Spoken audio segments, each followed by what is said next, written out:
ITIP is an all-encompassing document. It's not 100% of the transportation projects, but there are smaller plans that are incorporated into the ITIP. So MPOs are metropolitan planning organizations. There are 5 of them in the state, and those are in urbanized areas that are larger. They have organizations that are specific to transportation planning in that area. There's also for planning that is outside of the MPO areas, there's LTAC, and that stands for Local Highway Technical Assistance Council. And so they assist smaller communities in planning and programming for off-state highway roads, so local roads in your cities. And then the ITD has 6 districts and also headquarters. So each district puts together their priorities for projects, and then they all get melded together into the ITIP. And ITD headquarters, so we have an aeronautics division, the bridge section is based out of headquarters, even though the bridges are located in districts, so they work together. So all of those different components are represented in the ITIP. Is it clear as mud? All right.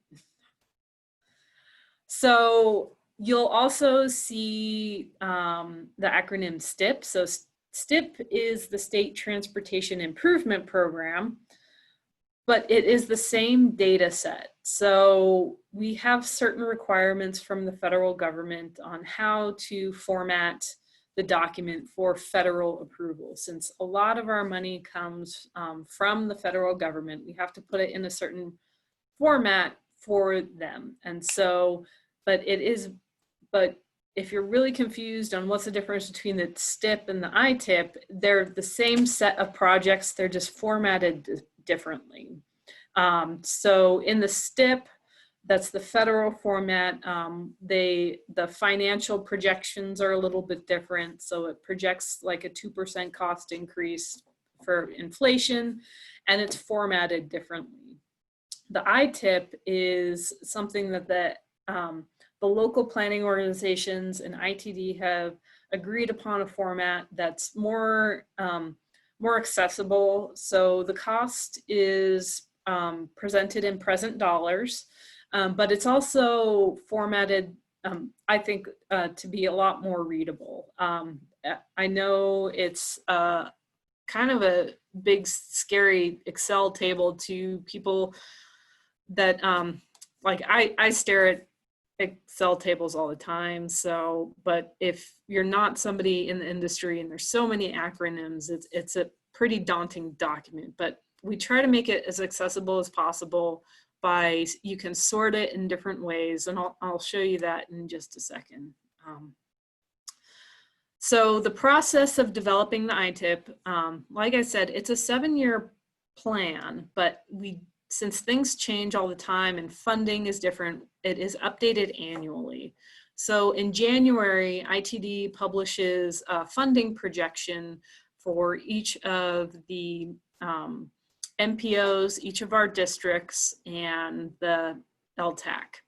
And so then they will start working on their priorities. So MPOs, those are the Metropolitan Planning Organizations, their boards are comprised of the local entities, so the cities and the counties. And so they'll get together and work on their priorities and update that, and then hand it off to ITD. And so that process happens through the spring.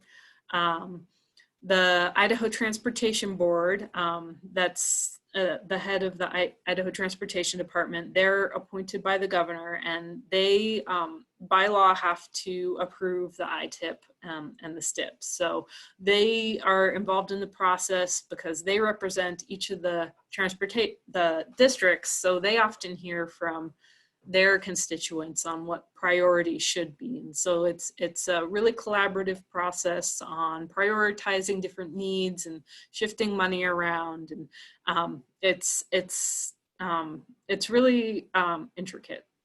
So we developed the draft of the projects and the update in June, and then in July is when it's published. So every July we ask for comments on the projects that are in there. Sometimes projects are moved back or forward, or added or deleted, and so so there's little changes over the years, but a lot of times you'll see the consistency over the years. Once we receive all those public comments, we'll incorporate any changes into the document. Then it's reformatted for the federal approval, and then it goes through the approval process, and then we start the process all over again in January. So, how to find the document. If you go to the ITD website, it's itd.idaho.gov/funding. And let's see, let me share this.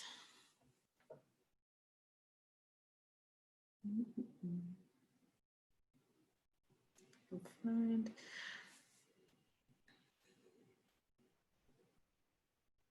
So if you go to our website, the program funding, oops, here we go. The draft ITIP is in a separate tab. The ITIP is here, so that's the approved one from last year. The STIP is the federal format, and then there's some other documents if you're curious. But here you'll find a link to the PDF documents that I'll show you. We also have a web-based map. So traditionally, this is presented as a PDF, and it has a brief description of the process throughout here. A lot of what I just covered. If you want to get really into the weeds on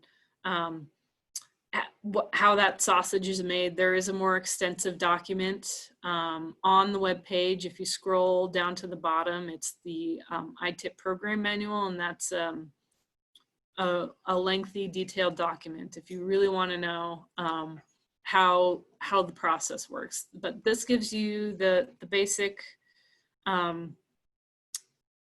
understanding, so then you can start diving into the projects. And the first thing you get hit with is this like monster table, and it's like, it looks like Greek to so many people.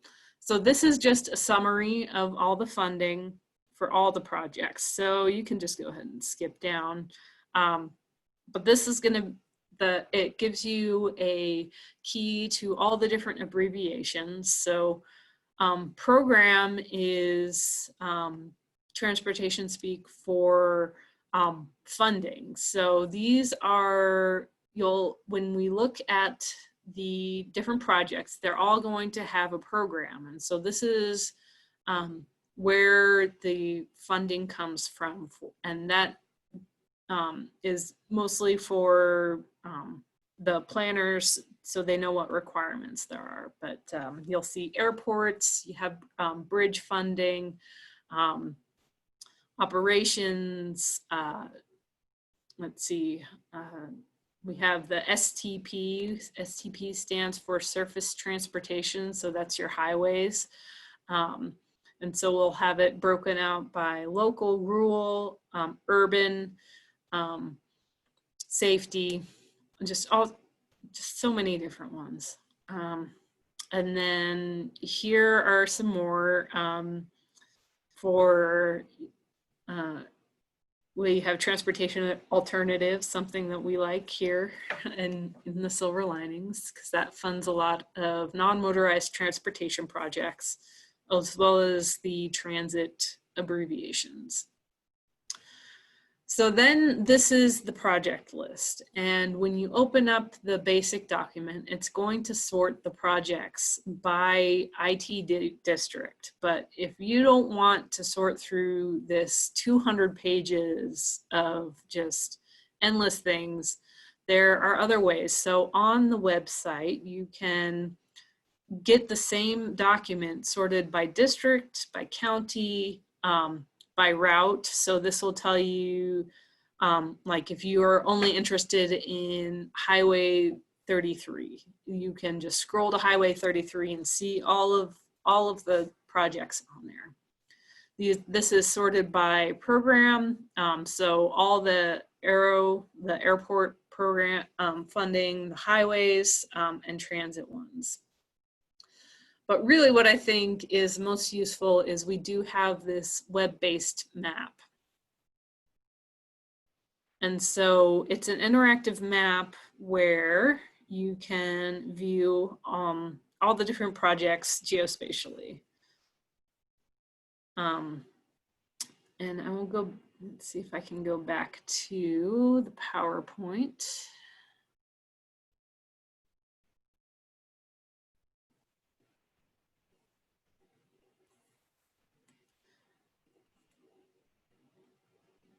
So when you bring up the PDF, this is just one project, and it still looks like a lot of word salad, but hopefully I can demystify some of it. So this is the header will give you the key to what's in here. So every project has a key number, and that's just a unique identifier. So if you're looking at like Compass's TIP, it's going to have they also have key numbers, so you can track the project over different years, and it's but it'll tell you who the sponsor is. So if it's an ITD project, if it's an MPO project, the program again is the funding, or and then the funding.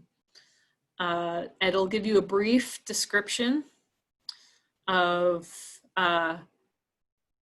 what the program is. So this one is a safety and capacity program that will focus on intersections and red flashing light beacon on Atlas Road.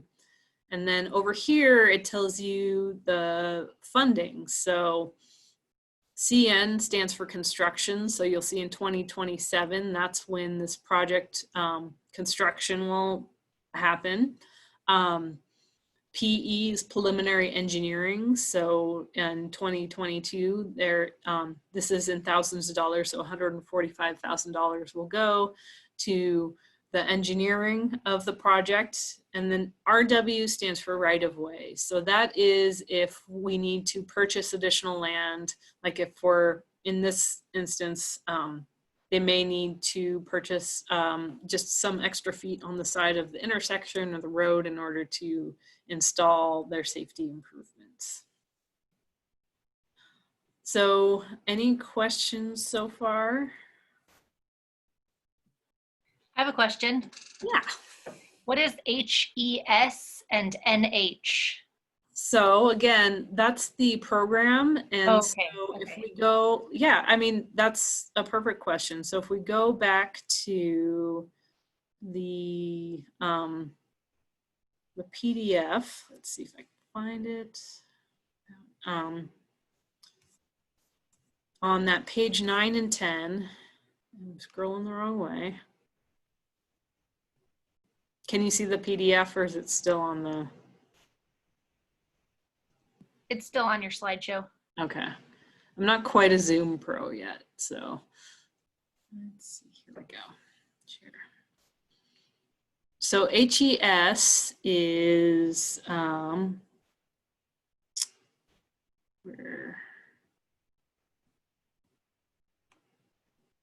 let's see if I can find it.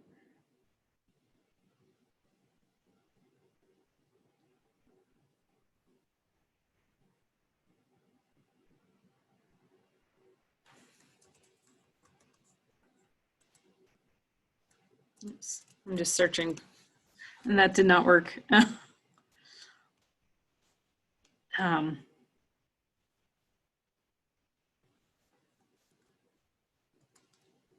Let's see, NH.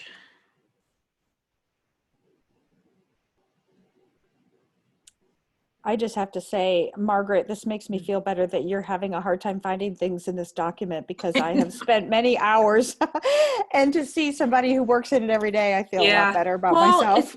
It's just knowing where to find the answers. Like if you didn't like really these funding source abbreviations. So here's NH, the National Highway System. And so that's state money. And that's interesting. HES is, can't find it on this list. So yeah, that's a great example of sometimes things are clear as mud, even for. Good question, Sarah. Yeah. I wouldn't know what that was either. Yeah. ITD is a big agency. Yeah. And so I know transportation planning. I'm not a technical expert on this document specifically. We have at headquarters a whole section that manages this throughout the year. They're the project management office, and so their whole team that tends to this. And so if there are questions like that, feel free to reach out and I'll try to find an answer, but that's where you would find it. Yeah. I have another question. So you mentioned local, but are your projects in the ITIP only on state highways? No. So you will also find off-system projects, like all the TAP projects, since a lot of the money comes through ITD, they are put in there. But also since we incorporate the LTAC projects, and that's the local non-metropolitan area ones. So if you want to see those.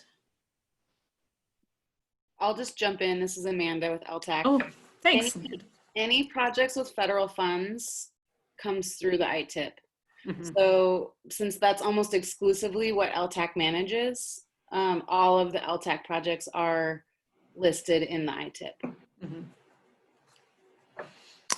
Good to see that you're on, Amanda. I didn't see you on there. So she's an LTAC employee. I'm just looking over here. Yeah, awesome. There's another question. Julia, you have your hand raised. Would you like to ask a question?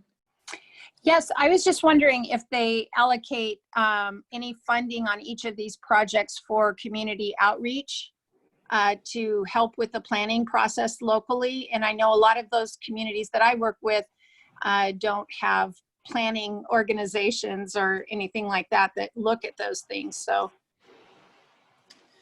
So in here is SPR, so State Planning and Research. That mostly funds planning on the at ITD. LTAC provides some assistance, but depending, if you look through here, there is money for planning projects, but depending on what is submitted to the ITIP, the outreach, like the community outreach, could be part of that. And I'll talk later on about how to get projects programmed into the ITIP. So just some tips on if that's something that you want to see in your community, how to best go about talking to your local representatives to get that done. Great, thank you. Okay. I'm never sure what screen I'm sharing, so let's go back to the PowerPoint. So if you bring up the map, you can click on a project and it's going to give you the same information, just in a different format. So you'll see the key number, the year it's programmed for construction, the detail of the location, and a little bit more of a description on because sometimes the descriptions get cut off in the ITIP format, or they're just hard to read. So it's a little easier to read. And so if you're looking for something in your community, like if there's a project nearby, this is a really great way to find what's nearby. You can get the key number. So when you make a comment, we'll know exactly what you're talking about. And it'll just help the process go a lot more smoothly. So right now we're halfway through 2020's public comment period. We'll take comments through the end of the month. This year I'm helping the Office of Communication sort through some of them. And so I get to see all the comments that come in, and some of them are more helpful than others. So just when you look through this, I really encourage you to find projects near you and let us know what you think about them. It really helps to be specific. So again, finding that specific project that's in there. Comment on something that's relevant to you. So if it's something that's in your near your home or work, or a place that you travel often, it's more pertinent to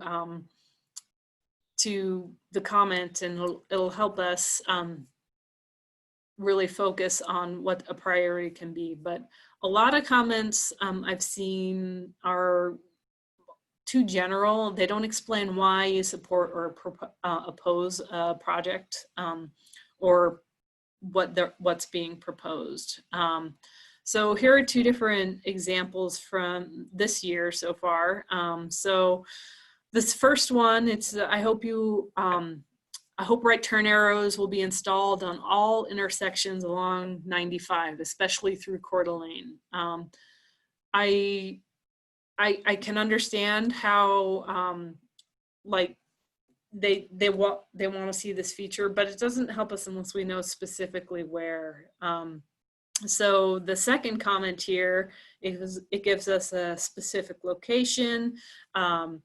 And so it says, I'm sure you've done traffic volume studies at this intersection. A light would allow traffic to flow better. Another option would be to add an exit ramp on Sand Hollow, eliminating northbound traffic. So this one is pretty specific, and it gives us, it's a lot easier for us to understand why this person thinks this should be a priority, and it helps us in incorporating it into the document. So if you, let's say you're looking through here and you really want a project to, and you don't see it in here, the best way to go about getting a project into the ITIP is going through the local jurisdictions and building a coalition because LTAC works with a lot of the local communities to get those projects programmed, the district offices as well. But if it comes from a city or a highway district, that's going to be the best way to slip it in. So we know that it's been vetted through the local authorities, and it is an actual community priority. So building momentum locally for a project is something to just has to happen at that local level before, because if we get an email about it through this public comment process, it's a lot harder for us to actually get that project started versus when it has some momentum at the local level. So the ITD district offices, if you're not sure, you can go to our website and see which district office you're in, and especially if it's a project that's on a state highway, feel free to contact your district office. Each district has a team of planning and scoping, as well as engineers that can help explain local projects to you, and hopefully work with you or take your comments at that level too. So for our ITIP, if you want to submit comments, you can go to our web page. There's a web form. You can email us. You can also send good old-fashioned mail to the Department of Communications. So generally, we do try to respond to each individual comment, at least acknowledge them.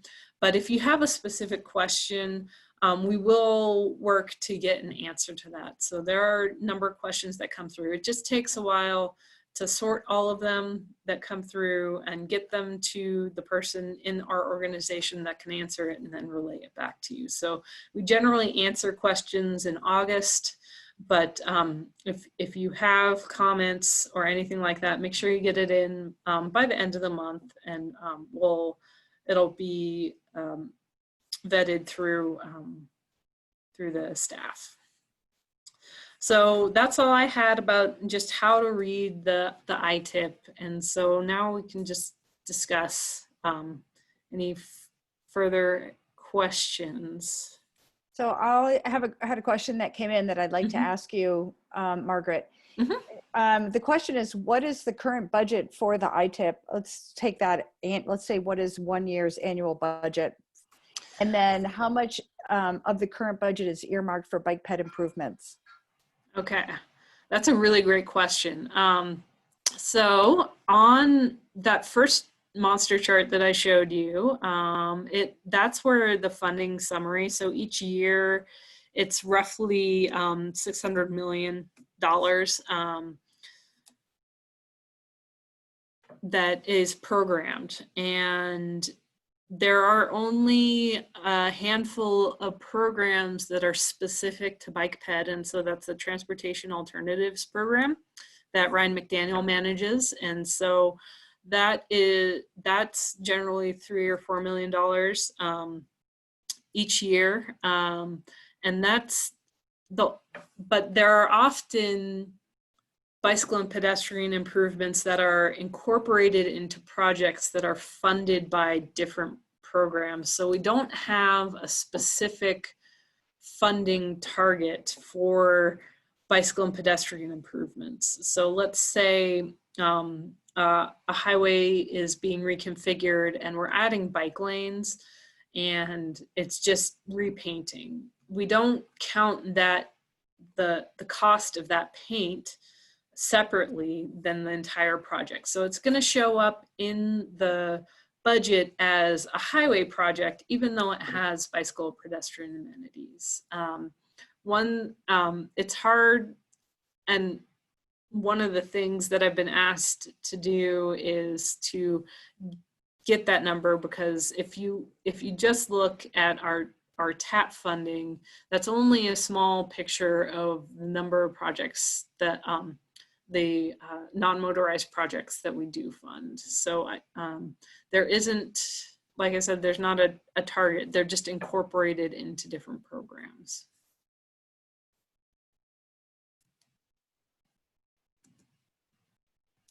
Okay, so at this time, let's open it up. Does anybody have any questions that they would like to ask Margaret? I know that's a lot of information, but let's see if we can't sort of work our way through the weeds a little bit on this.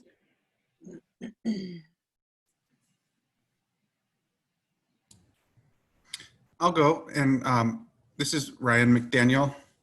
Yeah, let me undo my video. There we go. Hi, Ryan. Hey guys. Hi, Ryan. Margaret, you did a spectacular job. I could never have put a presentation together that vast that you encapsulated so well. A lot of the questions, like, I didn't know how to answer them either. And it's just, ITD is such a huge place that you did a really great job. I have found, like the last question about, what is ITD doing? I have found a couple different ways to skin that cat. One is I have 3.8 million a year annually for TAP.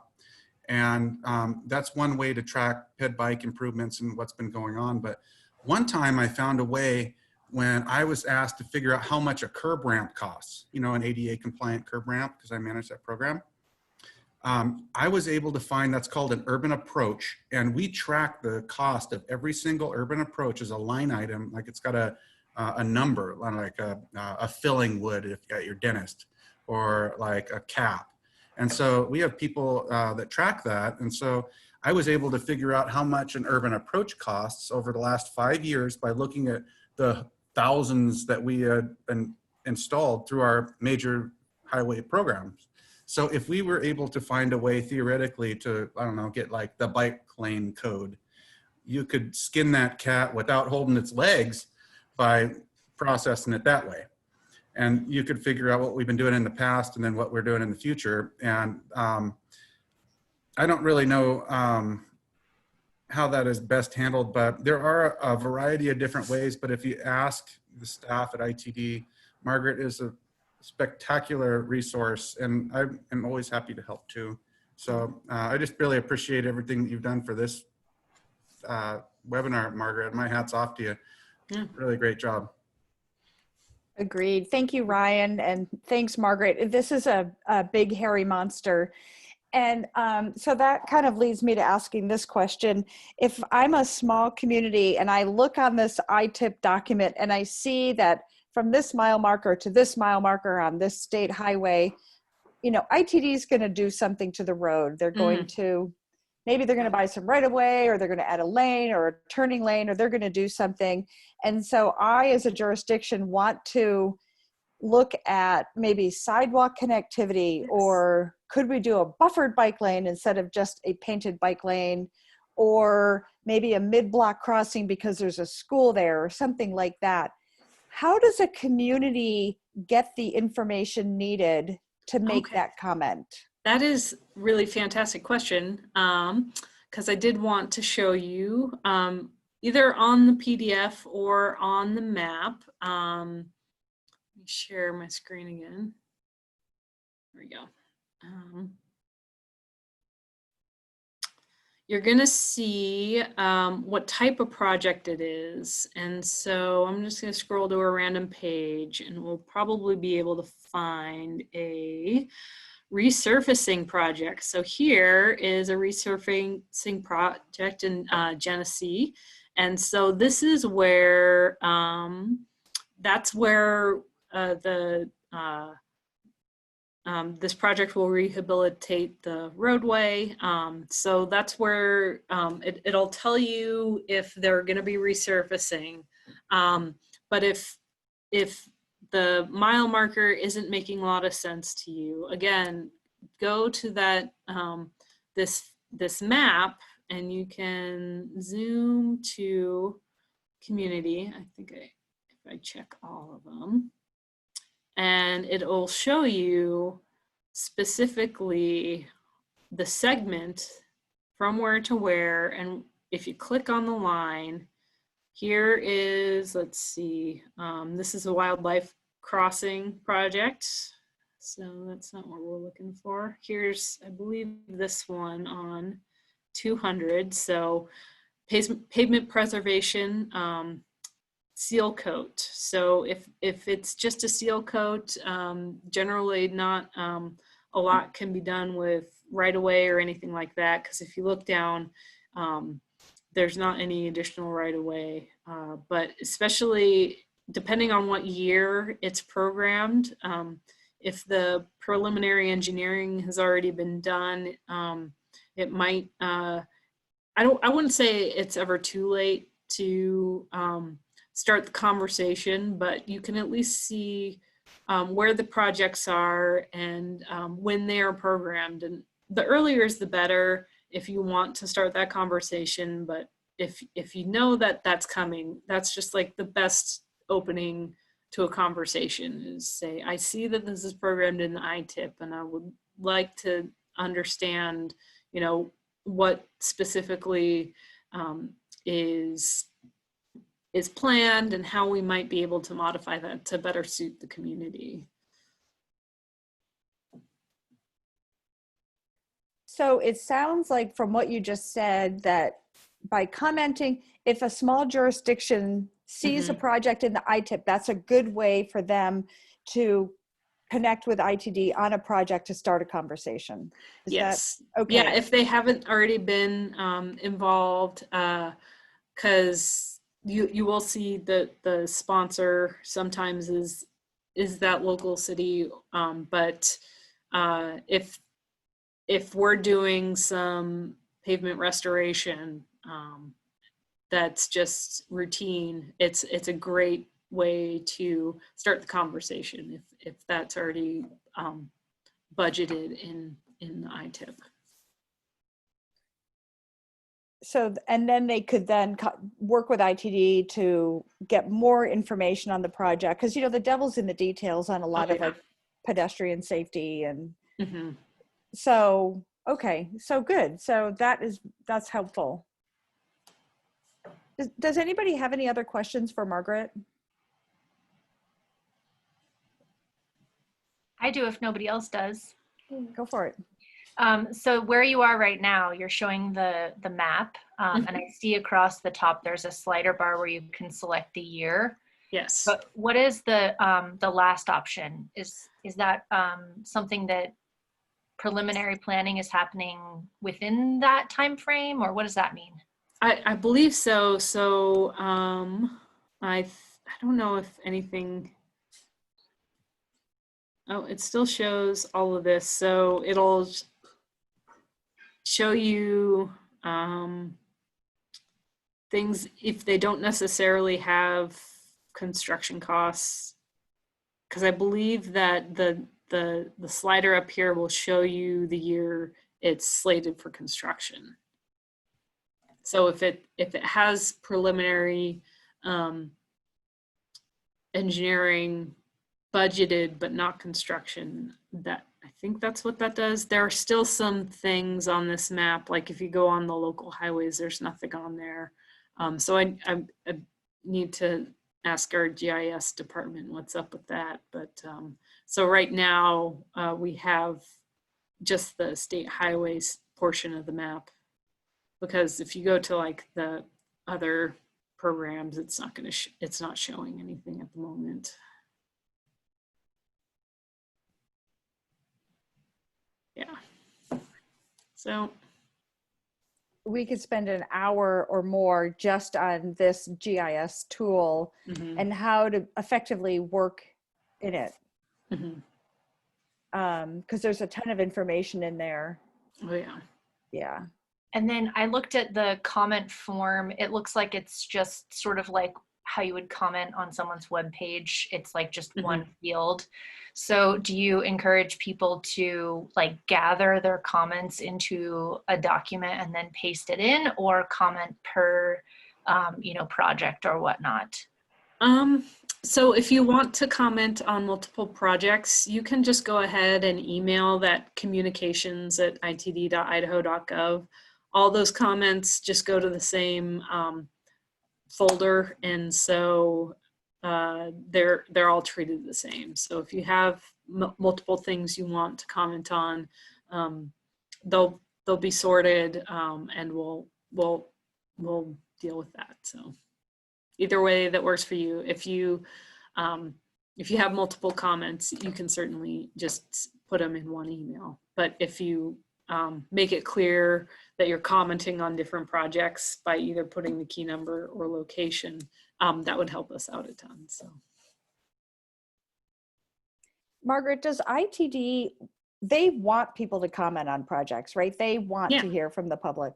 Oh yeah, because it's, I mean, just transportation planning, there's a lot of work that goes on behind the scenes, and we don't like to do it blind, because sometimes a project will go all the way and we're right about to start construction, and then there'll be a public outcry about some facet and we just really, it's hard to get people interested this early in the process for obvious reasons. I mean, you just show them that spread, that table, that funding table, and it would scare most people off. So the more comments that we get, it just saves the communities and ITD a lot of headaches down the road, is to make sure that we are getting the priorities right. And we did, I mean, we're So yeah, it's like I said, we put a lot of effort into these documents and then sometimes don't get very many comments back, and it can be a little disheartening, I would say. Just like, Well, and then you probably get angry phone calls when dirt starts getting moved around, because then it's a reality for people, and then they see it happening, oh yeah, and then they freak out, oh yeah. and that's too late. Mm-hmm. So you're working 7 years out, you know, and so it's hard for people to think about something happening 7 years from today that they need to be care about and make comments about. So that's tricky. Well, yeah, since there's a lot of processes going on at the same time, so a lot of people are out this week because the ACHD budget meeting's going on, and Compass is also doing outreach for their transportation improvement program, and so people can get kind of burned out on all the public comment, and it's but that's why I certainly encourage people to find what's really relevant to you instead of trying to,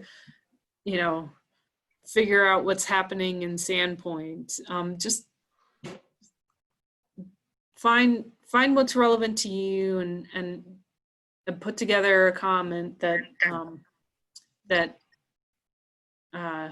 is specific. So hopefully that helps. And I have one more comment to that, Margaret, that you can go into the ITIP just by your district. And to me, that helps. I live in this district, so I'm just going to focus on where I live. So if people don't know their ITD district, they can go to the website and look at the map, and the map shows what district people live in. Or yeah, that'd be great if you could show us that. Yeah. So can you see my browser right now, or I'm not sure if I'm sharing it. Yes. Okay. So in the on here, yeah, so we have the draft ITIP sorted by district, so it gives you a brief description, but it also sorts for the highways projects sorted by county. If you open this up, again, you'll get that summary table, but this just sorts it by all of Ada County, and then all the 44 counties. And then, yeah, by district. And if you have a specific route that you are interested in, so let's see. This is, yeah, Interstate 15.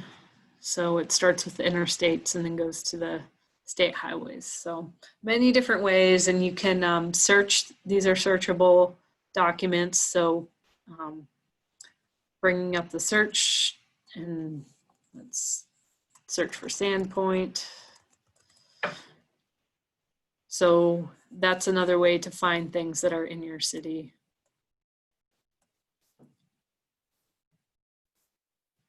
Super helpful. Thank you for that. So we just have a couple more minutes, but I wanted to see if anybody else had a question to ask Margaret. She's done a great job of explaining this process. And I do hope that people dig into this a little bit in your area and do submit comments. So,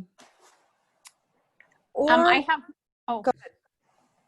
Just one thought, and I know I've kind of mentioned this before, and I was at some planning meetings a few years ago where this was discussed with ITD, but I wonder if there can be a process where there's anybody who's on that 7-year plan gets an annual notice that they are on it, the cities or the counties or whoever, whatever entity that would fall under, and then encouraging them to talk to somebody at ITD to talk about any planning projects in their region during that time. Is there anything like that kind of can go out automatically to alert people that they're on this list and where to go to see it and who to talk to? We don't have an automated process. A lot of the outreach happens at the district level. So the relationships between the district planners and the local city or highway district staff is where that happens. And we do try to push out the public comment, various online newspaper ads, and that sort of thing. But I can ask the Department of Communications if there's anything in progress for that, because with technology these days, I would hope that we'd be able to be a little more proactive in that. So I'll look into if anything's happening on that front, because it's a really great idea. Thanks. Yeah, thanks, Julia. That's a great question. All right. Well, Margaret, thank you. We appreciate your time. Thank you for having me. I'm glad to explain some sausage making anytime. So. And thanks for joining us today, everybody. You know, we've talked with ITD about taking this further. So if people have ideas on how to work with transportation agencies, whether it's the local highway agency that's through LTAC or ITD, let us know, and we can bring people on to help, you know, sort of demystify these processes that are really important to our communities. So thank you, everybody. Enjoy the rest of your day. Margaret, thanks again. We'll see you all soon. Thanks. Bye.